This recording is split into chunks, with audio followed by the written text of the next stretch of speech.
The Memoirs of Sherlock Holmes, by Sir Arthur Conan Doyle. Adventure 8. The Resident Patient. Glancing over the somewhat incoherent series of memoirs in which I have endeavoured to illustrate a few of the mental peculiarities of my friend Mr. Sherlock Holmes, I have been struck by the difficulty which I have experienced in picking out examples which shall in every way answer my purpose. For in those cases in which Holmes has performed some tour de force of analytical reasoning, and has demonstrated the value of his peculiar methods of investigation, the facts themselves have often been so slight or so commonplace that I could not feel justified in laying them before the public. On the other hand, it has frequently happened that he has been concerned in some research where the facts have been of the most remarkable and dramatic character, but where the share which he has himself taken in determining their causes has been less pronounced than I, as his biographer, could wish. The small matter which I have chronicled under the heading of A Study in Scarlet, and that other later one connected with the loss of the Gloria Scott, may serve as examples of this Scylla and Charybdis which are forever threatening the historian. It may be that in the business of which I am now about to write, the part which my friend played is not sufficiently accentuated, and yet the whole train of circumstances is so remarkable that I cannot bring myself to omit it entirely from this series. It had been a close rainy day in October.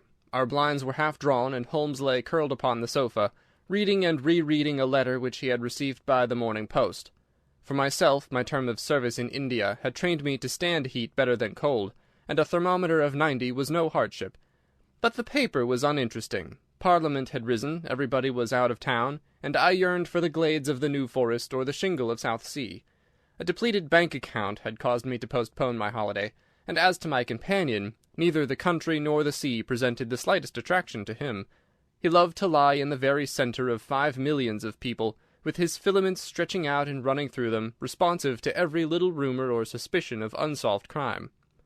Appreciation of nature found no place among his many gifts, and his only change was when he turned his mind from the evil-doer of the town to track down his brother of the country. Finding that Holmes was too absorbed for conversation, I had tossed aside the barren paper, and leaning back in my chair I fell into a brown study. Suddenly my companion's voice broke in upon my thoughts. "You're right, Watson," said he. "It does seem a very preposterous way of settling a dispute." "Most preposterous," I exclaimed, and then suddenly realizing how he had echoed the inmost thought of my soul, I sat up in my chair and stared at him in blank amazement. "What is this, Holmes?" I cried. "This is beyond anything which I could have imagined." He laughed heartily at my perplexity. "You remember," said he, "that some little time ago, when I read you the passage in one of Poe's sketches, in which a close reasoner follows the unspoken thought of his companion, you were inclined to treat the matter as a mere tour de force of the author. On my remarking that I was constantly in the habit of doing the same thing, you expressed incredulity." "Oh, no." "Perhaps not with your tongue, my dear Watson, but certainly with your eyebrows. So when I saw you throw down your paper and enter upon a train of thought, I was very happy to have the opportunity of reading it off, and eventually of breaking into it as a proof that I had been in rapport with you." But I was still far from satisfied. "In the example which you read to me," said I, "the reasoner drew his conclusions from the actions of the man whom he observed. If I remember right, he stumbled over a heap of stones, looked up at the stars, and so on. But I have been seated quietly in my chair, and what clues have I given you?" "You do yourself an injustice. The features are given to man as the means by which he shall express his emotions, and yours are faithful servants." "Do you mean to say that you read my train of thoughts from my features?" "Your features, and especially your eyes. Perhaps you cannot yourself recall how your reverie commenced?" "No, I cannot." "Then I will tell you. After throwing down your paper, which was the action which drew my attention to you, you sat for half a minute with a vacant expression. Then your eyes fixed themselves upon your newly framed picture of General Gordon, and I saw by the alteration in your face that a train of thought had been started.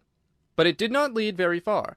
Your eyes turned across to the unframed portrait of Henry Ward Beecher, which stands upon the top of your books. You then glanced up at the wall, and of course your meaning was obvious. You were thinking that if the portrait were framed it would just cover that bare space and correspond with Gordon's picture over there." "You've followed me wonderfully," I exclaimed. "So far I could hardly have gone astray. But now your thoughts went back to Beecher, and you looked hard across as if you were studying the character in his features. Then your eyes ceased to pucker, but you continued to look across, and your face was thoughtful. You were recalling the incidents of Beecher's career. I was well aware that you could not do this without thinking of the mission which he undertook on behalf of the North at the time of the Civil War, for I remember you expressing your passionate indignation at the way in which he was received by the more turbulent of our people. You felt so strongly about it that I knew you could not think of Beecher without thinking of that also. When a moment later I saw your eyes wander away from the picture, I suspected that your mind had now turned to the Civil War, and when I observed that your lips set, your eyes sparkled, and your hands clinched, I was positive that you were indeed thinking of the gallantry which was shown by both sides in that desperate struggle. But then again your face grew sadder, you shook your head. You were dwelling upon the sadness and horror and useless waste of life. Your hand stole towards your own old wound, and a smile quivered on your lips, which showed me that the ridiculous side of this method of settling international questions had forced itself upon your mind. At this point I agreed with you that it was preposterous, and was glad to find that all my deductions had been correct. "Absolutely," said I. "And now that you've explained it, I confess that I am as amazed as before." "It was very superficial, my dear Watson, I assure you. I should not have intruded it upon your attention had you not shown some incredulity the other day. But the evening has brought a breeze with it. What do you say to a ramble through London?" I was weary of our little sitting-room, and gladly acquiesced. For 3 hours we strolled about together, watching the ever-changing kaleidoscope of life as it ebbs and flows through Fleet Street and the Strand. His characteristic talk, with its keen observance of detail and subtle power of inference, held me amused and enthralled. It was 10 o'clock before we reached Baker Street again. A brougham was waiting at our door. A doctor's general practitioner, I perceive," said Holmes. "Not being long in practice, but has had a good deal to do. Come to consult us, I fancy. Lucky we come back." I was sufficiently conversant with Holmes' methods to be able to follow his reasoning, and to see that the nature and state of the various medical instruments in the wicker basket which hung in the lamplight inside the brougham has given him the data for his swift deduction. The light in our window above showed that this late visitor was indeed intended for us. With some curiosity as to what could have sent a brother medico to us at such an hour, I followed Holmes into our sanctum. A pale, taper-faced man with sandy whiskers rose up from a chair by the fire as we entered. His age may not have been more than 3 or 34, but his haggard expression and unhealthy hue told of a life which had sapped his strength and robbed him of his youth. His manner was nervous and shy, like that of a sensitive gentleman, and the thin white hand which he laid on the mantelpiece as he rose was that of an artist rather than of a surgeon. His dress was quiet and sombre, a black frock coat, dark trousers, and a touch of colour about his necktie. "Good evening, Doctor," said Holmes cheerily. "I'm glad to see that you have only been waiting a very few minutes. You spoke to my coachman, then?" "No, it was the candle on the side table that told me. Pray resume your seat, and let me know how I can serve you." "My name is Dr. Percy Trevelyan," said our visitor, "and I live at 403 Brook Street." "Are you not the author of a monograph upon obscure nervous lesions?" I asked. His pale cheeks flushed with pleasure at hearing that his work was known to me. "I so seldom hear of the work that I thought it was quite dead," said he. "My publishers gave me a most discouraging account of its sale. You are yourself, I presume, a medical man?" "A retired army surgeon." "My own hobby has always been nervous disease. I should wish to make it an absolute specialty, but of course a man must take what he can get at first. This, however, is beside the question, Mr. Sherlock Holmes, and I quite appreciate how valuable your time is. The fact is that a very singular train of events has occurred recently at my house in Brook Street, and to-night they came to such a head that I felt it was quite impossible for me to wait another hour before asking for your advice and assistance." Sherlock Holmes sat down and lit his pipe. "You're very welcome to both," said he. "Pray let me have a detailed account of what the circumstances are which have disturbed you." "1 or 2 of them are so trivial," said Dr. Trevelyan, "that really I am almost ashamed to mention them. But the matter is so inexplicable, and the recent turn which it has taken is so elaborate, that I shall lay it all before you, and you shall judge what is essential and what is not. I am compelled, to begin with, to say something of my own college career. I am a London University man, you know, and I am sure that you will not think that I am unduly singing my own praises if I say that my student career was considered by my professors to be a very promising one.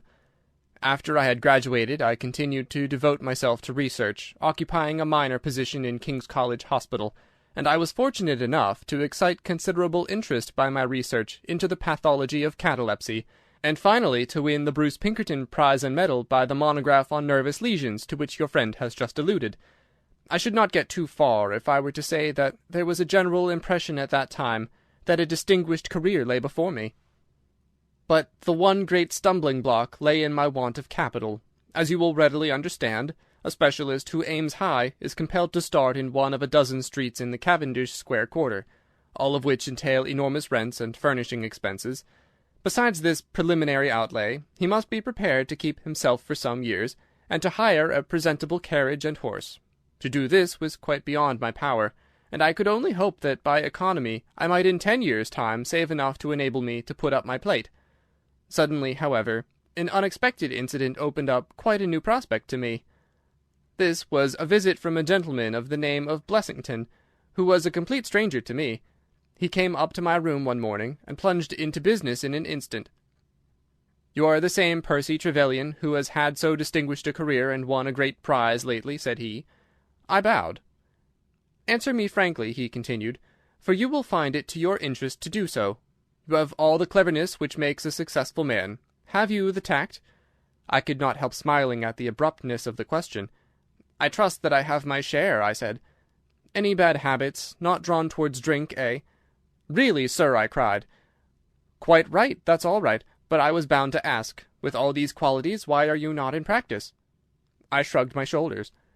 "Come, come," said he in his bustling way. "It's the old story. More in your brains than in your pocket, eh? What would you say if I were to start you in Brook Street?" I stared at him in astonishment. "Oh, it's for my sake, not yours," he cried. "I'll be perfectly frank with you, and if it suits you, it will suit me very well. I have a few thousands to invest, you see, and I think I'll sink them in you." "But why?" I gasped. "Well, it's just like any other speculation, and safer than most." "What am I to do, then?" "I'll tell you. I'll take the house, furnish it, pay the maids, and run the whole place. All you have to do is just to wear out your chair in the consulting room. I'll let you have pocket money and everything. Then you hand over to me 3/4 of what you earn, and you keep the other quarter for yourself." This was the strange proposal, Mr. Holmes, with which the man Blessington approached me. I won't weary you with the account of how he bargained and negotiated. It ended in my moving into the house next Lady Day, and starting in practice on very much the same conditions as he had suggested. He came himself to live with me in the character of a resident patient. His heart was weak, it appears, and he needed constant medical supervision. He turned the 2 best rooms of the first floor into a sitting-room and bedroom for himself. He was a man of singular habits, shunning company and very seldom going out. His life was irregular, but in one respect he was regularity itself. Every evening at the same hour he walked into the consulting-room, examined the books, put down 5 and 3 for every guinea that I had earned, and carried the rest off to the strong-box in his own room. I may say with confidence that he never had occasion to regret his speculation. From the first it was a success. A few good cases and the reputation which I had won in the hospital brought me rapidly to the front, and during the last few years I have made him a rich man. So much, Mr. Holmes, for my past history and my relations with Mr. Blessington. It only remains for me now to tell you what has occurred to bring me here tonight. Some weeks ago Mr. Blessington came down to me in, as it seemed to me, a state of considerable agitation. He spoke of some burglary which, he said, had been committed in the West End, and he appeared, I remembered, to be quite unnecessarily excited about it, declaring that a day should not pass before we should add stronger bolts to our windows and doors. For a week he continued to be in a peculiar state of restlessness, peering continually out of the windows, and ceasing to take the short walk which had usually been the prelude to his dinner. From his manner it struck me that he was in mortal dread of something or somebody, but when I questioned him upon the point he became so offensive that I was compelled to drop the subject. Gradually, as time passed, his fears appeared to die away, and he had renewed his former habits when a fresh event reduced him to the pitiable state of prostration in which he now lies. What happened was this. 2 days ago I received the letter which I now read to you. Neither address nor date is attached to it. A Russian nobleman, who is now resident in England, it runs, would be glad to avail himself of the professional assistance of Dr. Percy Trevelyan. He has been for some years a victim to cataleptic attacks, on which, as is well known, Dr. Trevelyan is an authority. He proposes to call at about 6:15 tomorrow evening, if Dr. Trevelyan will make it convenient to be at home. This letter interested me deeply, because the chief difficulty in the study of catalepsy is the rareness of the disease. You may believe, then, that I was in my consulting room when, at the appointed hour, the page showed in the patient. He was an elderly man, thin, demure, and commonplace, by no means the conception one forms of a Russian nobleman. I was much more struck by the appearance of his companion. This was a tall young man, surprisingly handsome, with a dark, fierce face, and the limbs and chest of a Hercules. He had his hand under the other's arm as they entered, and helped him to a chair with a tenderness which one would hardly have expected from his appearance. "You will excuse my coming in, doctor," he said to me, speaking English with a slight lisp. "This is my father, and his health is a matter of the most overwhelming importance to me." I was touched by this filial anxiety. "You would perhaps care to remain during the consultation?" said I. "Not for the world," he cried with a gesture of horror. "It is more painful to me than I can express. If I were to see my father in one of these dreadful seizures, I am convinced that I should never survive it. My own nervous system is an exceptionally sensitive one. With your permission, I will remain in the waiting-room while you go into my father's case." To this, of course, I assented, and the young man withdrew. The patient and I then plunged into a discussion of his case, of which I took exhaustive notes. He was not remarkable for intelligence, and his answers were frequently obscure, which I attributed to his limited acquaintance with our language. Suddenly, however, as I sat writing, he ceased to give any answer at all to my inquiries, and on my turning towards him, I was shocked to see that he was sitting bolt upright in his chair, staring at me with a perfectly blank and rigid face. He was again in the grip of his mysterious malady. My first feeling, as I have just said, was one of pity and horror. My second, I fear, was rather one of professional satisfaction. I made notes of my patient's pulse and temperature, tested the rigidity of his muscles, and examined his reflexes. There was nothing markedly abnormal in any of these conditions, which harmonized with my former experiences. I had obtained good results in such cases by the inhalation of nitrate of amyl, and the present seemed an admirable opportunity of testing its virtues. The bottle was downstairs in my laboratory, so leaving my patient seated in his chair, I ran down to get it. There was some little delay in finding it, 5 minutes, let us say, and then I returned. Imagine my amazement to find the room empty and the patient gone. Of course, my first act was to run into the waiting-room. The son had gone also. The hall door had been closed but not shut. My page, who admits patients, is a new boy and by no means quick. He waits downstairs, and runs up to show patients out when I ring the consulting-room bell. He had heard nothing, and the affair remained a complete mystery. Mr. Blessington came in from his walk shortly afterwards, but I did not say anything to him upon the subject, for, to tell the truth, I have got in the way of late of holding as little communication with him as possible. Well, I never thought that I should see anything more of the Russian and his son, so you can imagine my amazement, when at the very same hour this evening, they both came marching into my consulting-room, just as they had done before. "I feel that I owe you a great many apologies for my abrupt departure yesterday, doctor," said my patient. "I confess that I was very much surprised at it," said I. "Well, the fact is," he remarked, "that when I recover from these attacks my mind is always very clouded as to all that has gone before. I woke up in a strange room, as it seemed to me, and made my way out into the street in a sort of dazed way when you were absent." "And I," said the son, seeing my father pass the door of the waiting-room, "naturally thought that the consultation had come to an end. It was not until we had reached home that I began to realize the true state of affairs." "Well," said I, laughing, "there's no harm done except that you puzzled me terribly. So if you, sir, would kindly step into the waiting-room, I shall be happy to continue our consultation, which has brought to so abrupt an ending." For half an hour or so I discussed that old gentleman's symptoms with him, and then, having prescribed for him, I saw him go off upon the arm of his son. I have told you that Mr. Blessington generally chose this hour of the day for his exercise. He came in shortly afterwards, and passed upstairs. An instant later I heard him running down, and he burst into my consulting-room like a man who is mad with panic. "Who has been in my room?" he cried. "No one," said I. "It's a lie!" he yelled. "Come up and look." I passed over the grossness of his language, as he seemed half out of his mind with fear. When I went upstairs with him, he pointed to several footprints upon the light carpet. "Do you mean to say those are mine?" he cried. They were certainly very much larger than any which he could have made, and were evidently quite fresh. It rained hard this afternoon, as you know, and my patients were the only people who called. It must have been the case, then, that the man in the waiting-room had, for some unknown reason, while I was busy with the other, ascended to the room of my resident patient. Nothing had been touched or taken, but there were the footprints to prove that the intrusion was an undoubted fact. Mr. Blessington seemed more excited over the matter than I should have thought possible, though of course it was enough to disturb anybody's peace of mind. He actually sat crying in an armchair, and I could hardly get him to speak coherently. It was his suggestion that I should come round to you, and of course I at once saw the propriety of it, for certainly the incident is a very singular one, though he appears to completely overrate its importance. If you would only come back with me in my brougham, you would at least be able to soothe him, though I can hardly hope that you will be able to explain this remarkable occurrence." Sherlock Holmes had listened to this long narrative with an intentness which showed me that his interest was keenly aroused. His face was as impassive as ever, but his lids had drooped more heavily over his eyes, and his smoke had curled up more thickly from his pipe to emphasize each curious episode in the doctor's tale. As our visitor concluded, Holmes sprang up without a word, handed me my hat, picked his own from the table, and followed Dr. Trevelyan to the door. Within a quarter of an hour we had been dropped at the door of the physician's residence in Brook Street, one of those sombre, flat-faced houses which one associates with a West End practice. A small page admitted us, and we began at once to ascend the broad, well-carpeted stair. But a singular interruption brought us to a standstill.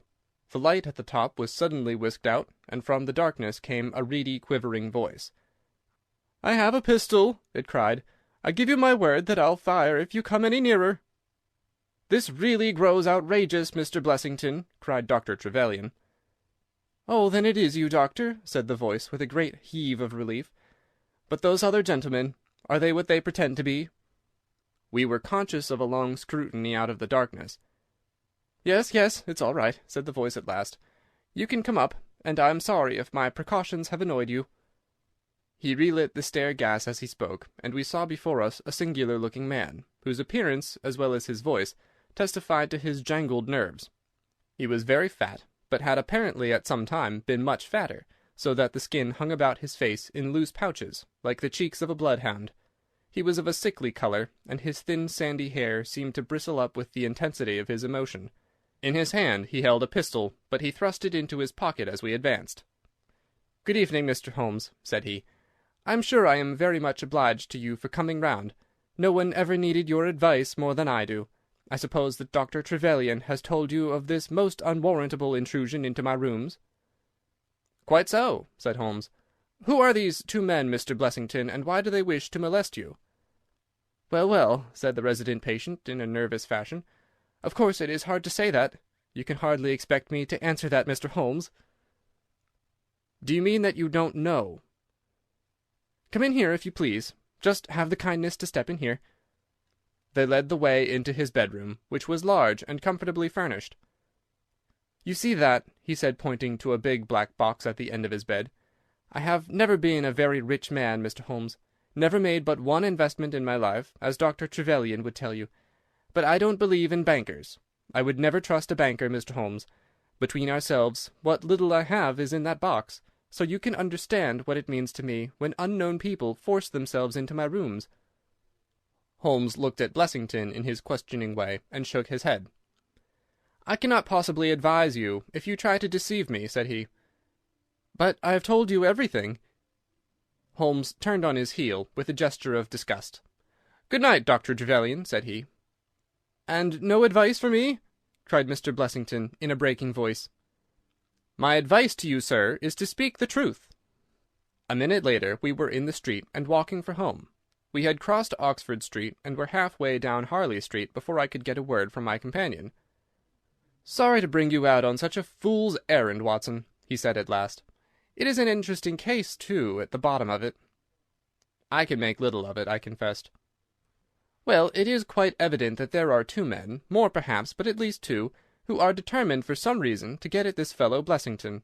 I've no doubt in my mind that both on the first and on the second occasion that young man penetrated to Blessington's room, while his confederate, by an ingenious device, kept the doctor from interfering." "And the catalepsy?" "A fraudulent imitation, Watson, though I should hardly dare to hint as much to our specialist. It is a very easy complaint to imitate. I have done it myself." "And then?" "By the purest chance, Blessington was out on each occasion. Their reason for choosing so unusual an hour for a consultation was obviously to ensure that there should be no other patient in the waiting-room. It just happened, however, that this hour coincided with Blessington's constitutional, which seems to show that they were not very well acquainted with his daily routine. Of course, if they had been merely after plunder, they would at least have made some attempt to search for it. Besides, I can read in a man's eye when it is his own skin that he is frightened for. It is inconceivable that this fellow could have made two such vindictive enemies as these appear to be without knowing of it. I hold it, therefore, to be certain that he does know who these men are, and that for reasons of his own he suppresses it. It is just possible that tomorrow may find him in a more communicative mood." "Is there not one alternative?" I suggested. "Grotesquely improbably, no doubt, but still just conceivable. Might the whole story of the cataleptic Russian and his son be a concoction of Dr. Trevelyan's, who has for his own purposes been in Blessington's rooms?" I saw in the gaslight that Holmes wore an amused smile at this brilliant departure of mine. "My dear fellow," he said, "it was one of the first solutions which occurred to me. But I was soon able to corroborate the doctor's tale. This young man has left prints upon the stair-carpet, which made it quite superfluous for me to ask to see those which he had made in the room. When I tell you that his shoes were square-toed instead of being pointed like Blessington's, and were quite 1 1/3 inches longer than the doctor's, you will acknowledge that there can be no doubt as to his individuality. But we may sleep on it now, for I shall be surprised if we do not hear something further from Brook Street in the morning." Sherlock Holmes' prophecy was soon fulfilled, and in a dramatic fashion. At 7:30 next morning, in the first glimmer of daylight, I found him standing by my bedside in his dressing-gown. "There's a brougham waiting for us, Watson," said he. "What's the matter, then?" "The Brook Street business." "Any fresh news?" "Tragic, but ambiguous," said he, pulling up the blind. "Look at this, a sheet from a notebook, with 'For God's sake, come at once, P.T.' scrawled upon it in pencil. Our friend the doctor was hard put to it when he wrote this. Come along, my dear fellow, for it's an urgent call." In a quarter of an hour or so we were back at the physician's house. He came running out to meet us with a face of horror. "Oh, such a business!" he cried, with his hands to his temples. "What then?" "Blessington has committed suicide." Holmes whistled. "Yes, he hanged himself during the night." We had entered, and the doctor had preceded us into what was evidently his waiting-room. "I really hardly know what I'm doing," he cried. "The police are already upstairs. It has shaken me most dreadfully." "When did you find out?" "He has a cup of tea taken to him early every morning.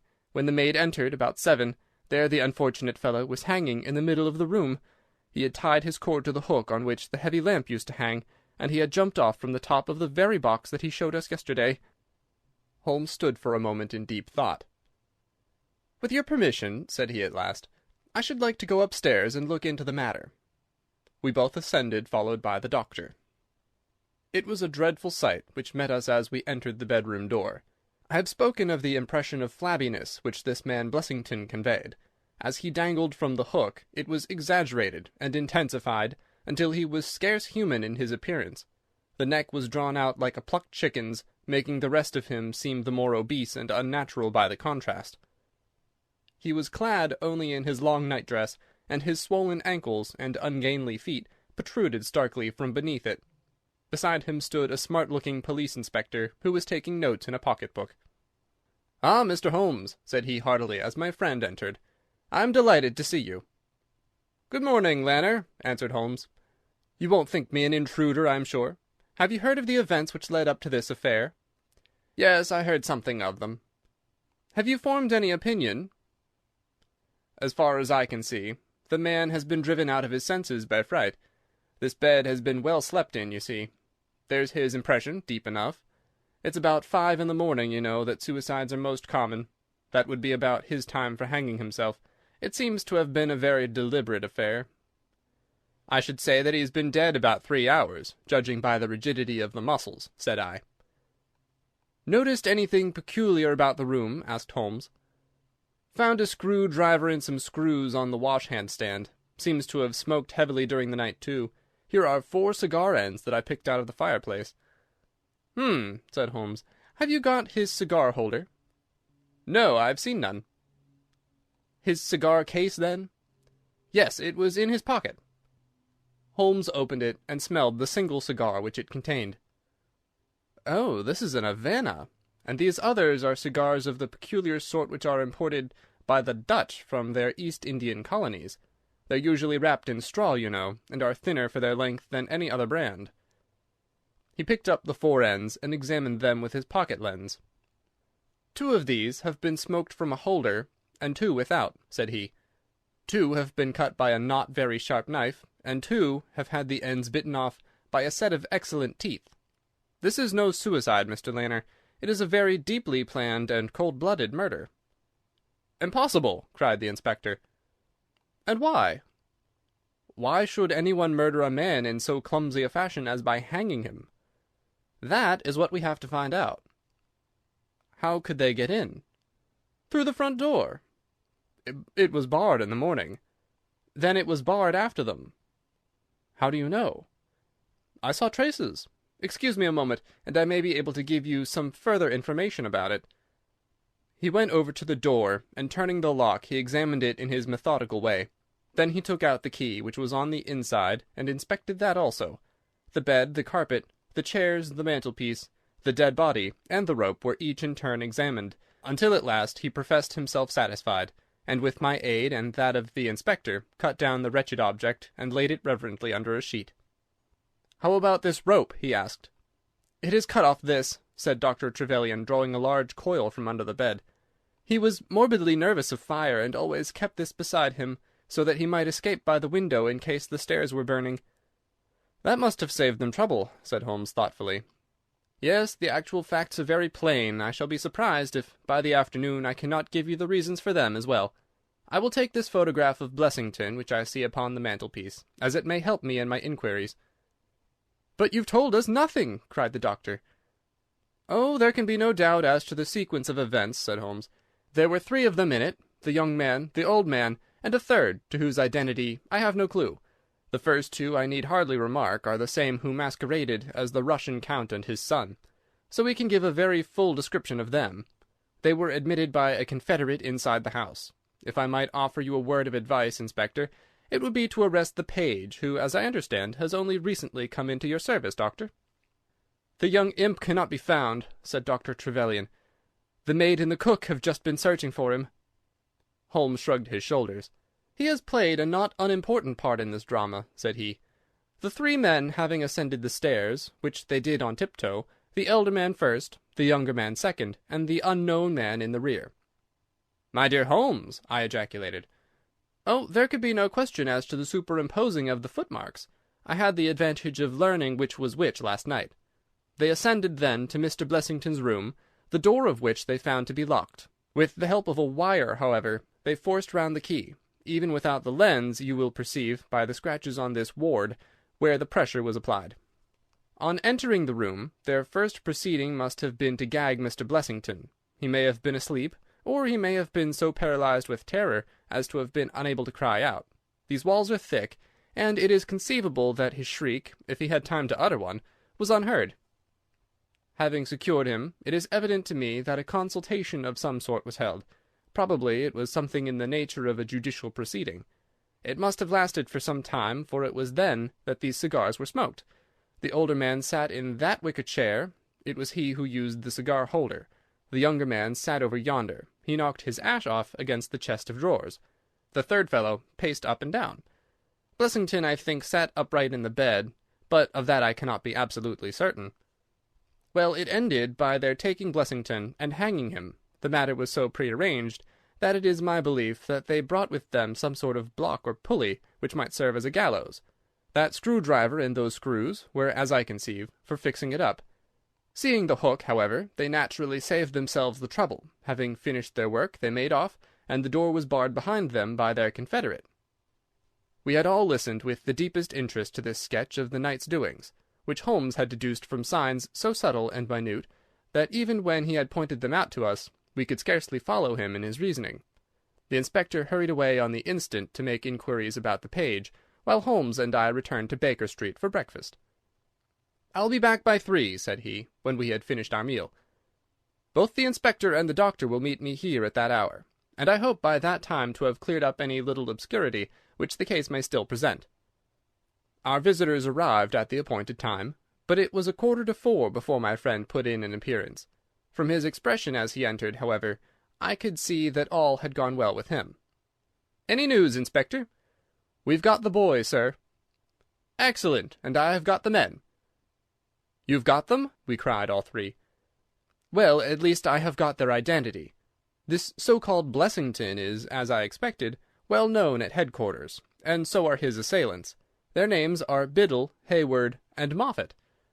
"The Worthington Bank gang!" cried the inspector. "Precisely," said Holmes. "Then Blessington must have been Sutton." "Exactly," said Holmes. "Why, that makes it as clear as crystal," said the inspector. But Trevelyan and I looked at each other in bewilderment. "You must surely remember the great Worthington Bank business," said Holmes. 5 men were in it, these 4, and a 5th called Cartwright. Tobin, the caretaker, was murdered, and the thieves got away with £7,000. This was in 1875. They were all 5 arrested, but the evidence against them was by no means conclusive. This Blessington, or Sutton, who was the worst of the gang, turned informer. On his evidence Cartwright was hanged, and the other 3 got 15 years apiece. When they got out the other day, which was some years before their full term, they set themselves, as you perceive, to hunt down the traitor, and to avenge the death of their comrade upon him. Twice they tried to get at him and failed. A third time, you see, it came off. Is there anything further which I can explain, Dr. Trevelyan?" "I think you have made it all remarkably clear," said the doctor. No doubt the day on which he was perturbed was the day when he had seen of their release in the newspapers. "Quite so. His talk about a burglary was the merest blind." "But why could he not tell you this?" "Well, my dear sir, knowing the vindictive character of his old associates, he was trying to hide his own identity from everybody as long as he could. His secret was a shameful one, and he could not bring himself to divulge it. However, wretch as he was still living under the shield of British law, and I have no doubt, Inspector, that you will see that, though that shield may fail to guard, the sword of justice is still there to avenge." Such were the singular circumstances in connection with the resident patient and the Brook Street doctor. From that night nothing has been seen of the 3 murderers by the police, and it is surmised at Scotland Yard that they were among the passengers of the ill-fated steamer Norah Creina, which was lost some years ago with all hands upon the Portuguese coast, some leagues to the north of Oporto. The proceedings against the page broke down for want of evidence, and the Brook Street mystery, as it was called, has never until now been fully dealt with in any public print. End of Adventure 8. The Resident Patient.